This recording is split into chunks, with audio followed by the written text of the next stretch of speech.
Okay, this is part 14 of the 1968 Shelby GT500 KR car. And basically what I'm going to show you is just some of the fitment things I've been going through to get the body to align correctly and stuff on the fiberglass parts, because fiberglass parts are aftermarket and they don't fit very well. And here is the passenger driver side front fiberglass piece, and you can see it's pretty well lined up, fits right. I had to manipulate the fiberglass piece. I didn't do much at all to the original fender. So that's the driver's side, and then here's the nose piece. This gap is okay. It could be a little tighter, and this gap, as you can see, is a little wider. I might bring that in, and I've drilled all the holes for the Shelby letters. And then this is the passenger side fitment, and it's pretty good. It's a little raised right here, but it's definitely better than what it was.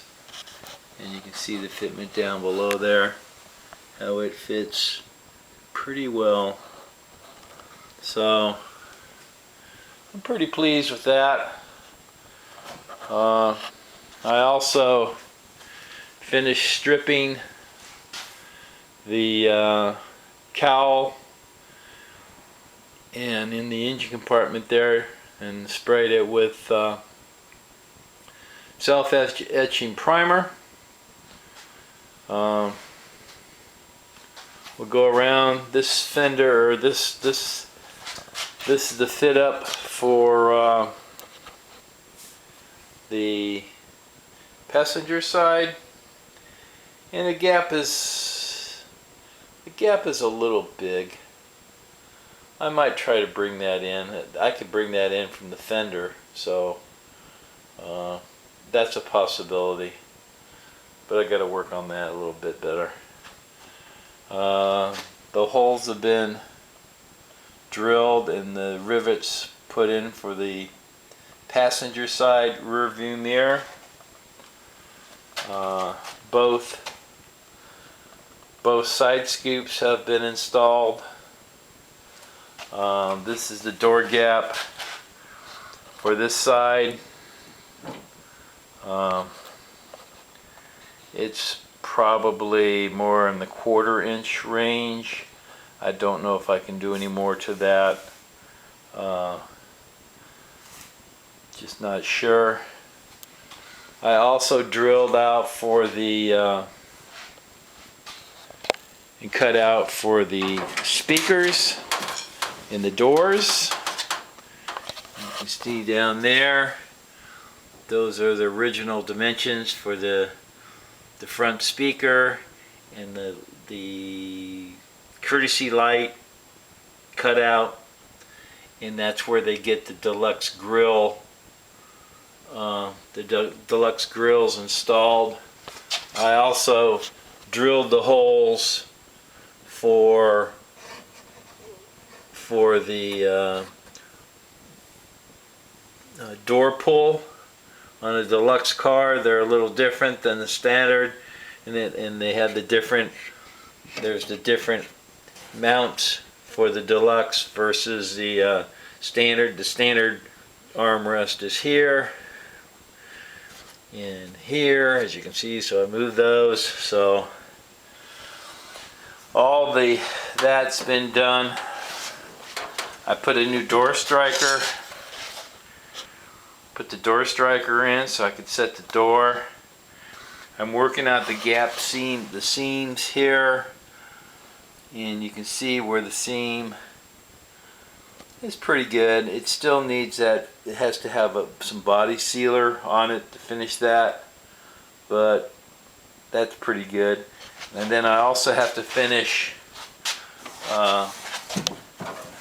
stripping the A-pillar. The A-pillar needs to be stripped, and then the bottom down here I need to finish stripping the rocker cover. So that's going on. Alright, as we move down here, the back deck, I stripped the paint off of that and sprayed it with self-etching primer. I'm still working on this area here. It's got a little lip right there, so I got to build this up. I think something's going on there. I got to finish that. Still got to work on the. There's a bump right there, and then just actually go through here and clean all that up. Here's the gap on the back side, rear panel. I had to build this up to match it, and I used metal filler instead of the standard Bondo. And the gap is never going to be right because of just the fiberglass lid. It's kind of disappointing. This is the Tony Branda end cap, and I had to do a lot of modifications to it to make it fit, but it's fitting pretty good. I also had to cut the trunk down 1/4 of an inch, or cut it off 1/4 of an inch, because it was interfering here. It was interfering, and then you can see there's rubber pads that go in there, but once it's cut, you can see the gap is about what they are. And then I also drilled for the Shelby emblems there, or letters. And then I've also been working on the rear tail panel, getting these lights to fit in. They're now fitting fairly well. I had to do a lot of fiberglass work to that panel to get them to mount correctly in the back. The mounting holes were just god awful. The bumperettes, those have been fitted, cleaned, and painted, or primered with self-etching. Here's the driver's side rear quarter end cap. I'm really pleased with that. That one came out really well. This was a California pony part, and I'm gonna take the other Tony Branda one, sell it. Working on this door gap. I've got the door, the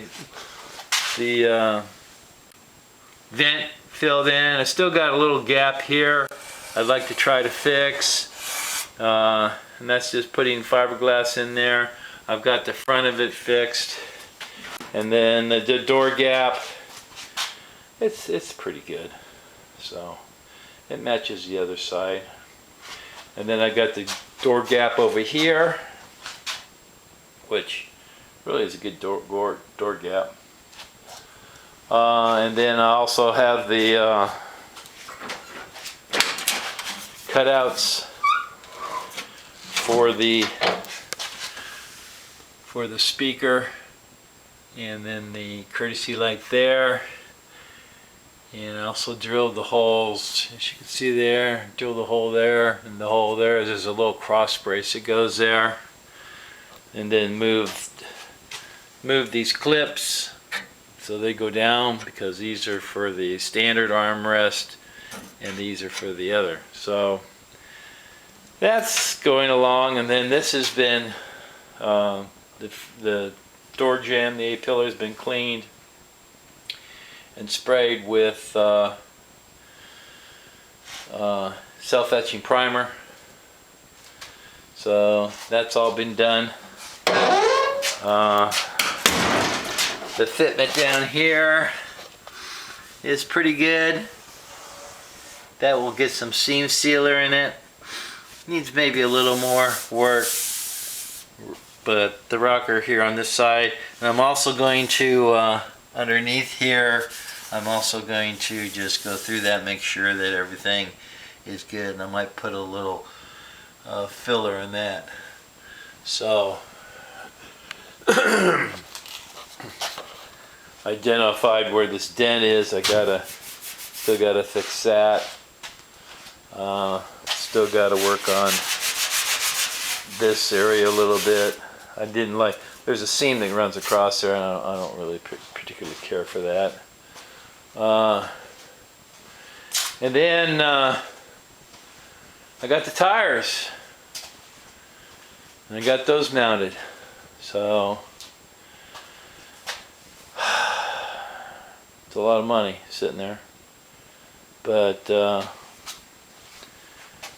I had to do it. I had to get these tires going.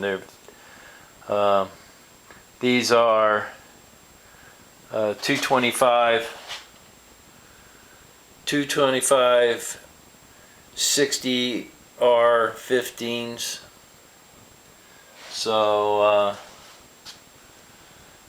and they're the BF Goodrich. That's pretty much where everybody runs, so you know, I'm just following suit. And then I got the hood, I got the injection cowling for the Ram Air. That was a challenge. I had to redo this bottom piece because it wasn't flat, so I had to cut that and then reshape the molding there to mimic what was there. And then I also had to modify here, cut this and add fiberglass into there to get that fitment correctly. So it looks pretty good now. Ultimately this hood would have to be painted with the induction hood off. The induction piece there is actually painted black, and the car would be the body color. So what I'm going to have to do there is it's just screwed in, but the way Shelby did, they actually riveted them in, and so I'll have to get the rivets to do that, or I might just leave them screwed in. I'm not sure yet. But then they get a seam sealer around it to keep the air from, instead of bleeding out from the hood, it's forced into the circle there. That's where the air cleaner sits. So I got that going on. I still need to install the hood latch, which I have. And I've drilled the holes for it, but I got to do some trial fitment, make sure that fits okay. So the body work is coming along. I still have to replace the heater core. The car is filthy.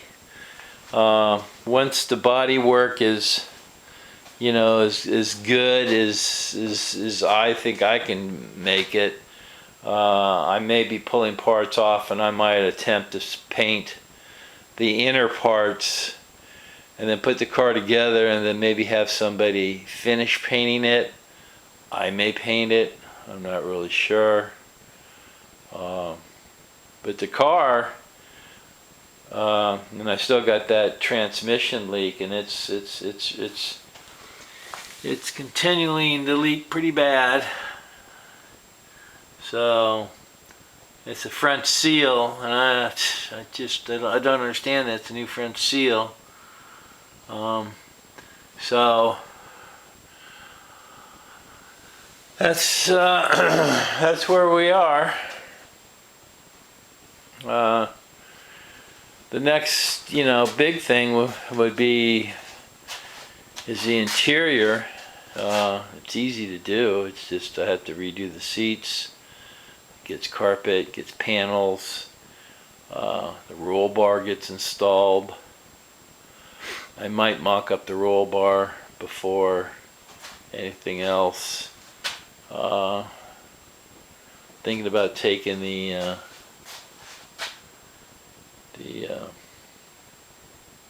convertible hydraulic pump out, just to make it so I can clean stuff easier. I'm not sure, but those are kind of things that I've been thinking about. Not really looking forward to pulling out that heating duct, but I'd like to get the rest of that car stripped over on that side.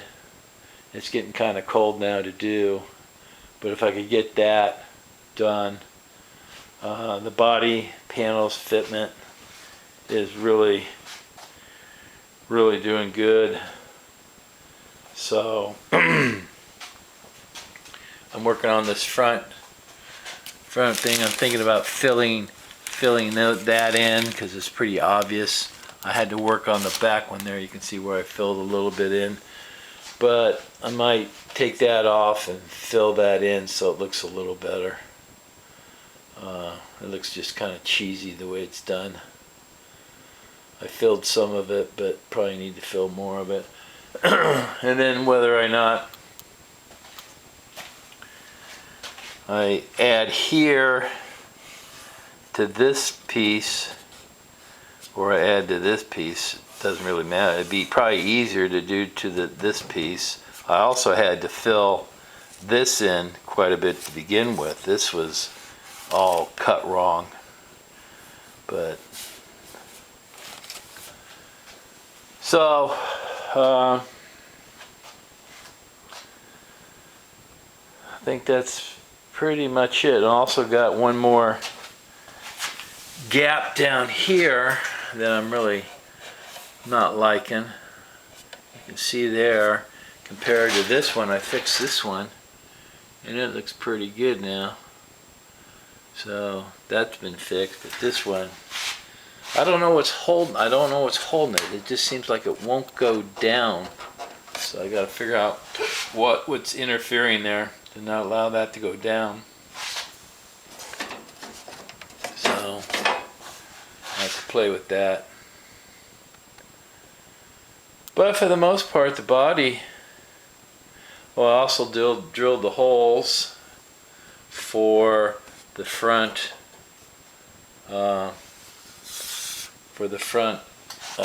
mold trim. You can see there all the way lower as well. Those have all been drilled out. So I got those drilled out. I'm not really happy with the clips. The clips actually use a barrel fitting. They just, and then the molding pushes in to it to hold it in place. I'm really not happy with that, and so I bought some of the other kind, which these clips, see that the little clip there, that goes into the molding, and then it's a 1024 or 1032 stud that goes through, and then you put a nut on the back of it. That way you know it's held in place. And so I'm definitely going to do that. Oh, I also drilled for the chrome door ring on those, and I need to buy those. That's a Shelby kind of thing, so I probably should buy those so I have them on hand. Anything Shelby is hard to find, so